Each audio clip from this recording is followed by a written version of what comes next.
우리 다 같이 사도신경으로 신앙 고백하겠습니다.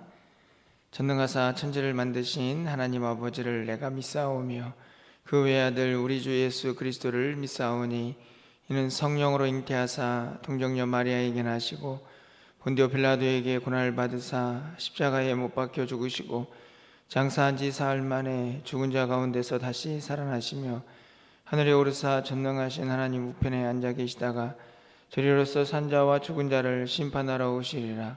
성령을 믿사오며 거룩한 공예와 성도가 서로 교통하는 것과 죄를 사하여 주시는 것과 몸이 다시 사는 것과 영원히 사는 것을 믿사옵나이다. 아멘. 우리 찬송가 415장 찬양드리겠습니다.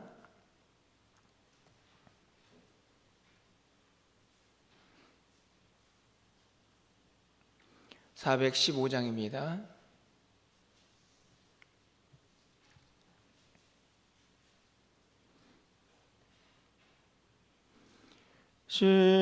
십자가 그늘 아래 나시기 원하네. 저의 뼈심이 뜨겁고 또 짐이 무거워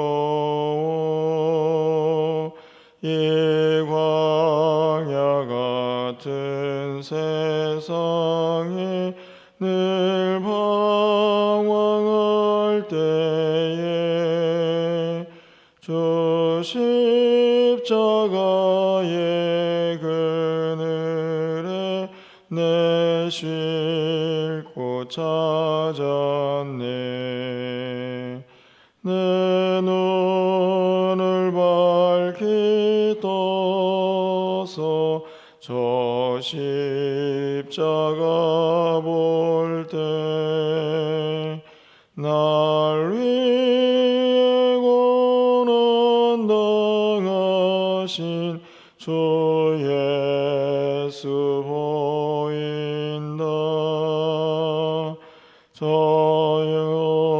영상 볼 때 내 맘에 큰 찔림 받아서 그 사랑 감당 못하여 눈물만 흘리네. 십자가 그늘에서 나 길이 살겠네. 나 사모하는 광채는 주 얼굴뿐이라. 이 세상 나를 버려도 나 두려움 없네. 내 한량 없는 영광은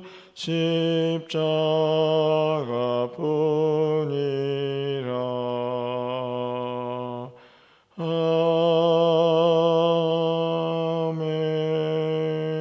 아멘.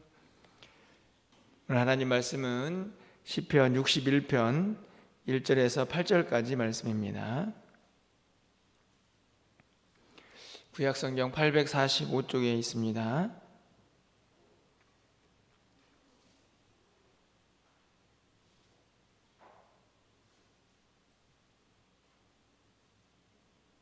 시편 61편 1절에서 8절까지 말씀을 제가 읽어드리겠습니다.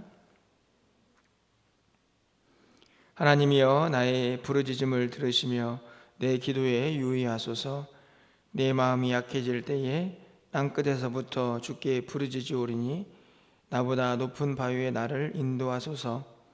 주는 나의 피난처시오 원수를 피하는 견고한 망대이심이니이다. 내가 영원히 주의 장막에 머물며 내가 주의 날개 아래로 피하리이다. 주 하나님이여 주께서 나의 소원을 들으시고 주의 이름을 경외하는 자에게 얻을 기업을 내게 주셨나이다. 주께서 왕에게 장수하게 하사 그의 나이가 여러 대에 미치게 하시리이다. 그가 영원히 하나님 앞에 거주하리니 인자와 진리를 예비하사 그를 보호하소서. 그리하시면 내가 주의 이름을 영원히 찬양하며 매일 나의 서원을 이행하리이다. 아멘.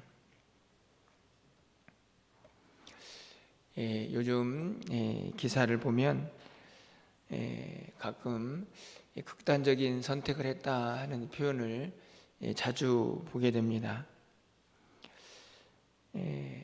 어떻게 보면 사람들이 정신력이 많이 약해졌다 뭐 이런 이야기도 하는 사람들을 보기도 하지만, 또 한편으로는 안타깝지만 이 세상이 점점 더 그렇게 살기 어려워지고 삭막해지는 것은 아닌가 하는 생각도 가져보게 됩니다.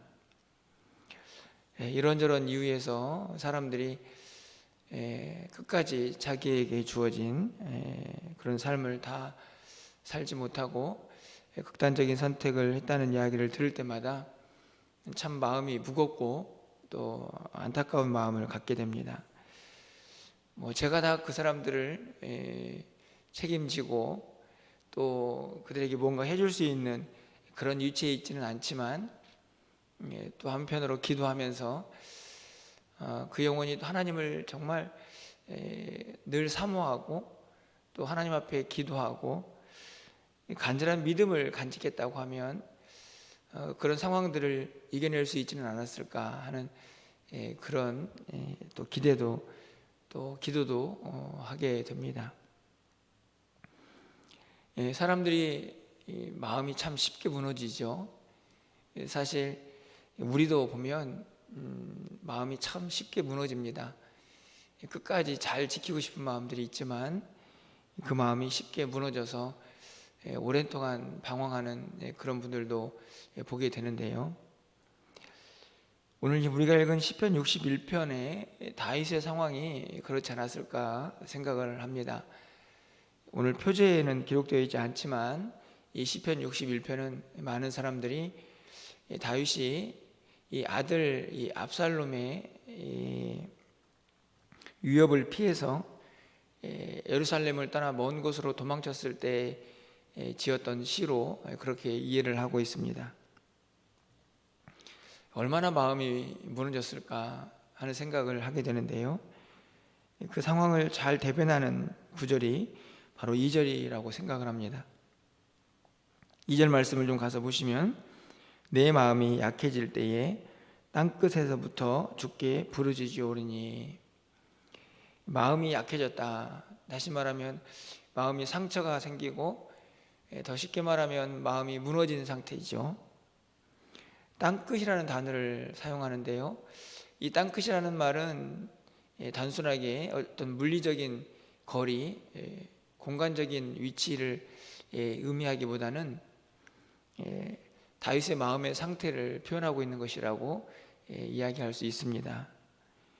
모든 것이 다 끝나버린, 어떤 소망도 발견되지 않는 그 끝자락이 땅끝이죠. 마음은 무너지고 아무리 둘러보아도 이후에 소망이 발견되지를 않습니다. 자기의 마음이 땅끝에 있는 것처럼 힘들고 어려운 상황을 오늘 다윗이 보여주고 있는 것입니다. 그런데 오늘 이 다윗의 시가 위대하고 그리고 참 대단하다라는 생각이 드는 것은, 우리는 2절처럼 마음이 무너지고 어떤 땅끝에 도달하게 되면 포기하거나 또 연약한 자들은 정말 극단적인 선택을 하게 되지 않습니까? 하지만 오늘 다윗이 취하는 태도를 보십시오. 그곳에서 주께 부르짖죠. 마음은 무너졌고 아들도 자신을 배신하고 주변의 상황은 모든 곳에서 더 멀어지고 이제 다 끝났구나 라고 생각하는 그 끝자락에서 다윗이 취하는 행동은 모든 것을 포기하는 그런 상황이 아니고, 그런 결단이 아니고 하나님 앞에 나아가야겠다, 그래서 더 하나님을 부르짖는 다윗의 모습을 볼 수 있습니다. 내 기도를 좀 들어주십시오. 제 마음이 무너졌습니다. 저는 땅끝에 있습니다. 하지만 그럼에도 불구하고 그의 소망은 하나님께 있다는 사실을 오늘 다윗은 분명히 기억하고 있는 것입니다. 그런 상황에서도 하나님을 붙잡죠. 하나님께 부르짖습니다.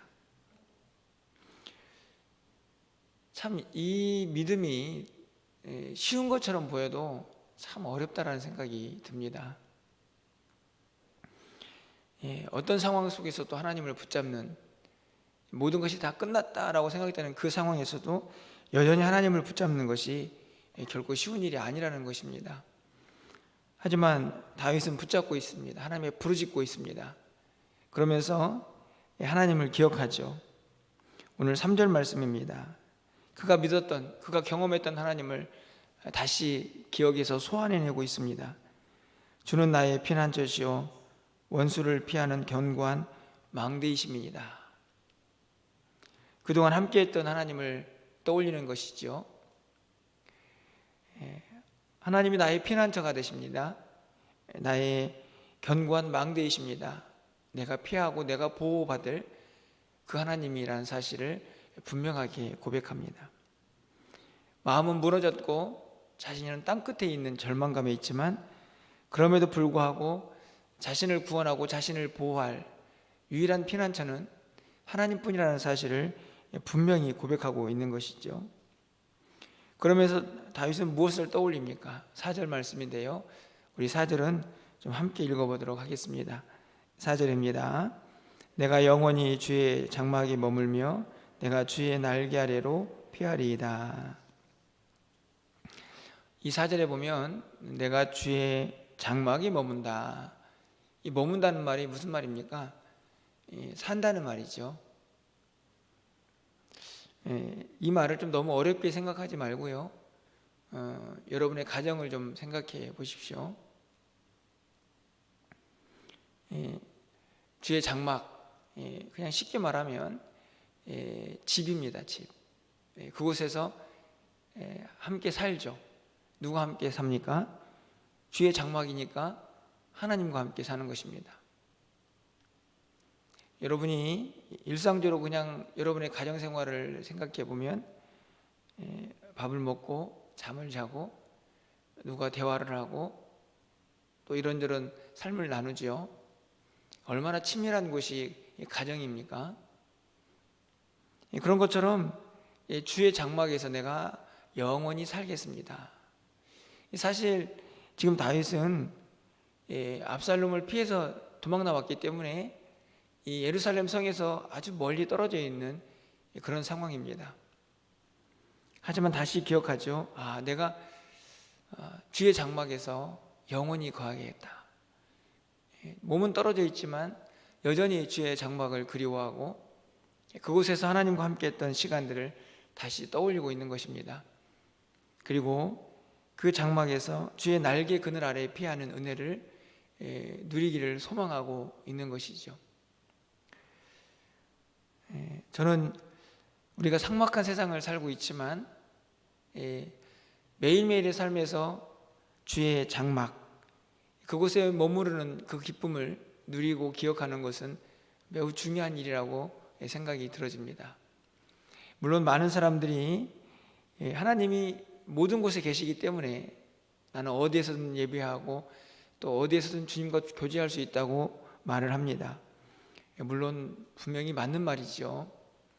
하지만 특별히 구별되어서 하나님과 함께하고 하나님을 예배하고 성도의 친밀한 교제가 있는 이 하나님의 전을 늘 마음속에 새기고 그곳에서 머물고 살고 있는 것처럼 늘 주님과 함께 그렇게 친밀한 교제를 나눌 수 있다는 것은 누군가에게 너무나 큰 힘이고 또 이 땅을 살아갈 힘이 되지 않을까 생각을 합니다.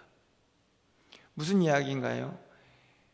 사람들은 다 떠나버리고 내 마음은 무너지고 나에게는 절망이 밀려왔지만 누가 함께하고 있는 것을 고백하고 있는 것입니까?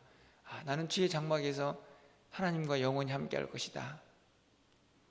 그 아름답고 친밀한 교제를 다시 떠올리며 그 주님의 품 안에서 그가 영원한 안식을 누릴 것을 고백하고 있는 것입니다. 그런 기도를 해보게 됩니다. 여러분도 오늘 하루 이렇게 새벽을 깨우고 또 하나님 앞에 예배하면서 하루를 시작하죠. 하지만 또 세상에 나가서 또 하루를 살게 됩니다. 그곳에 나가 있더라도 여러분이 항상 이런 마음을 좀 가졌으면 좋겠습니다. 나는 주님과 함께하고 나는 주의 장막에서 거하는 그 기쁨을, 그 친밀함을 지금도 누리고 있다 라고 하는 그 생각이 우리의 마음속에 늘 함께하고 있다고 하면, 아무리 힘들고 어려운 상황이 발생을 해도 또 그 안에서 우리가 소망을 발견하고 또 힘을 얻을 수 있지 않을까 하는 그런 마음을 갖게 됩니다.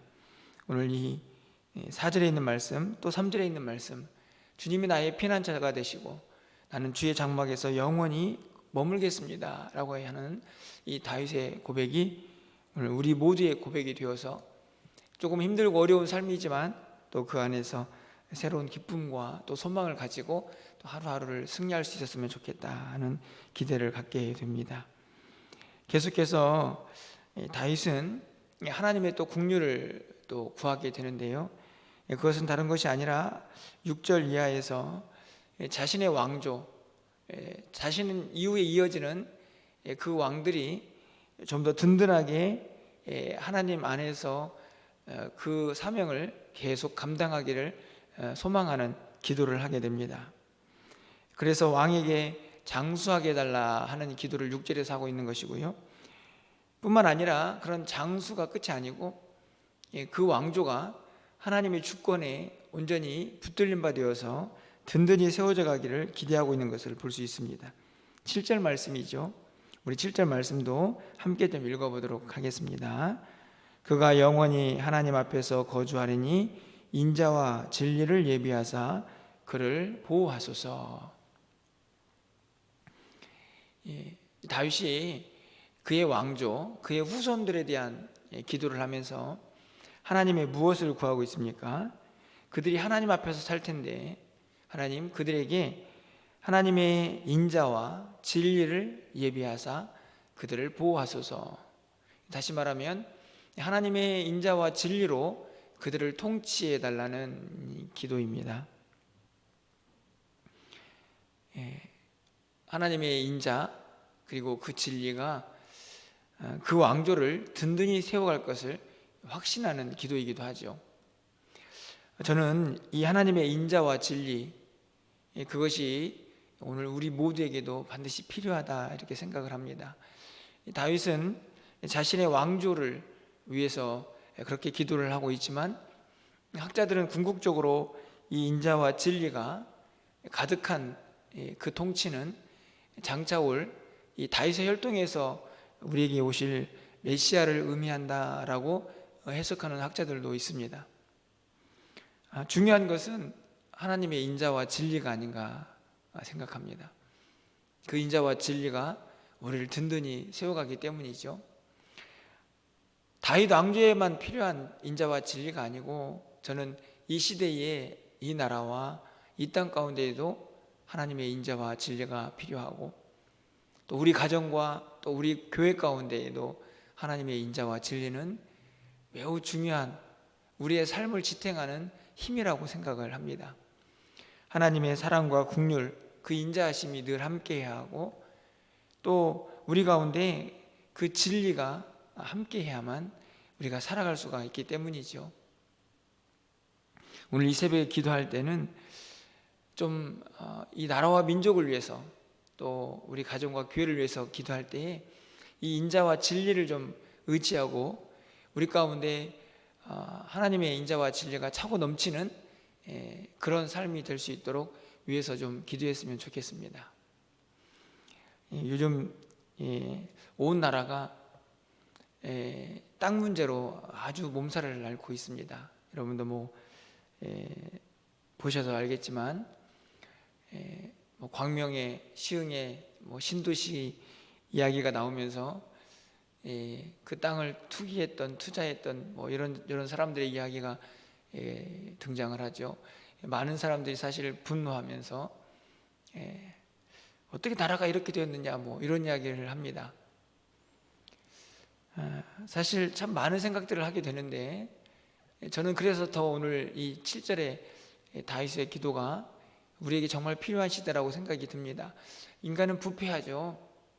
어디에 있든지 간에 어떤 조직이든지 간에 사실은 조직도 문제지만 그 안에 있는 인간의 마음이 부패했기 때문에 항상 악은 벌어지게, 죄는 범해지게 되어 있습니다.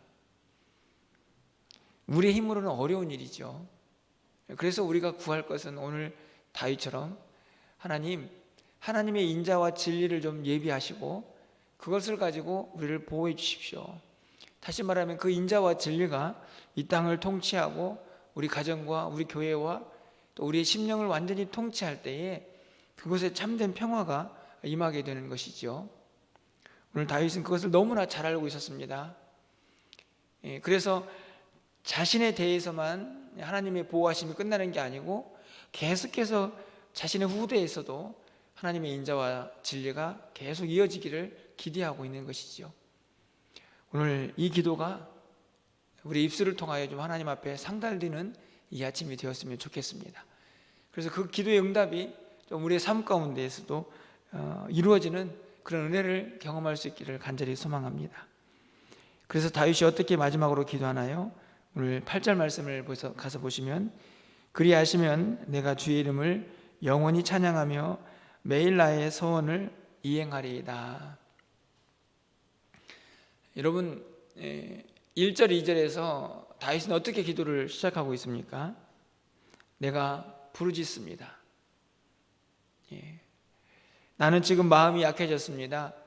나는 지금 땅끝에 서 있는 것 같습니다. 그렇게 답답하고 어려운 환경에서 하나님 앞에 부르짖는 이 다윗의 탄식이 여러분 오늘 8절을 가서 보시면 찬양으로 바뀌어 있죠.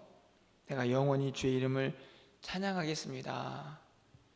그 가운데에 무엇이 있습니까?